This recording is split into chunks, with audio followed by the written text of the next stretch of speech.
नमस्कार मित्रों, मेरे चैनल में आपका स्वागत है। भगवान विष्णु को शंख बहुत ही प्रिय है। शंख से जल अर्पित करने पर भगवान विष्णु अति प्रसन्न हो जाते हैं। लेकिन भगवान शिव की पूजा में शंख का प्रयोग नहीं होता है। इन्हें शंख से ना तो जल दिया जाता है और ना ही शिव की पूजा में शंख को बजाया जाता है। जैसे कि आप सभी को पता है कि आज महाशिवरात्रि है। महाशिवरात्रि में बहुत से लोग शंख का प्रयोग करते हैं, किंतु हमें शिव जी की किसी भी पूजा में शंख का प्रयोग नहीं करना चाहिए। इसके पीछे एक पौराणिक कथा है जिसका उल्लेख ब्रह्मवैवर्त पुराण में मिलता है। हमारे 18 पुराणों में से ब्रह्मवैवर्त पुराण 10वां पुराण है और ये एक बहुत ही महान पुराण है। इस पुराण में इस पौराणिक कथा का वर्णन किया गया है। आइए जानते हैं क्या है वे पौराणिक कथा। एक बार राधा गोलोक से कहीं बाहर गई हुई थी। उसी समय श्री कृष्ण अपनी विरजा नाम की सखी के साथ विहार कर रहे थे। संयोगवश राधा वहां आ गई और विरजा के साथ कृष्ण को देखकर राधा अत्यंत क्रोधित हो गई और कृष्णा एवं विरजा को भला बुरा कहने लगी।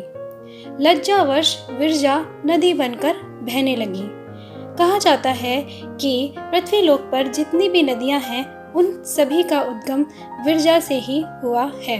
कृष्ण के प्रति राधा के क्रोधपूर्ण शब्दों को सुनकर कृष्ण का मित्र सुदामा आवेश में आ गया। सुदामा कृष्ण का पक्ष लेते हुए राधा से आवेश पूर्वक शब्दों में बात करने लगे। सुदामा के इस व्यवहार को देखकर राधा नाराज हो गई। राधा ने सुदामा को दानव रूप में जन्म लेने का श्राप दे दिया। क्रोध में भरे हुए सुदामा ने भी हित अहित के बारे में विचार न किया और राधा को भी मनुष्य योनि में जन्म लेने का श्राप दे दिया। राधा के शाप की वजह से सुदामा ने शंखचूड़ नाम के दानव के रूप में जन्म लिया। शिव पुराण में भी दंभ के पुत्र शंखचूड़ का उल्लेख मिलता है। यह अपने बल के मद में तीनों लोकों का स्वामी बन बैठा था। साधु संतों को सताने लगा था और इससे नाराज होकर भगवान शिव ने शंखचूड़ का वध किया। शंखचूड़ विष्णु और देवी लक्ष्मी का भक्त था। भगवान विष्णु ने इसकी हड्डियों से शंख का निर्माण किया। इसलिए विष्णु एवं अन्य देवी देवताओं को शंख से जल अर्पित किया जाता है, लेकिन शिव जी ने शंखचूड़ का वध किया था। इसलिए शंख भगवान शिव जी की पूजा में वर्जित माना जाता है।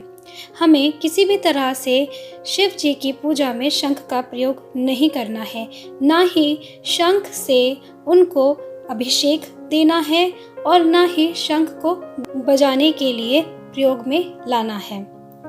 तो ये थी कथा कि किस वजह से हम शिव जी की पूजा में शंख का प्रयोग नहीं करते हैं। शंख के प्रयोग को वर्जित माना गया है। आशा करती हूँ कि आपको अपने प्रश्न का उत्तर अवश्य मिला होगा और ये कथा आपको पसंद आई होगी।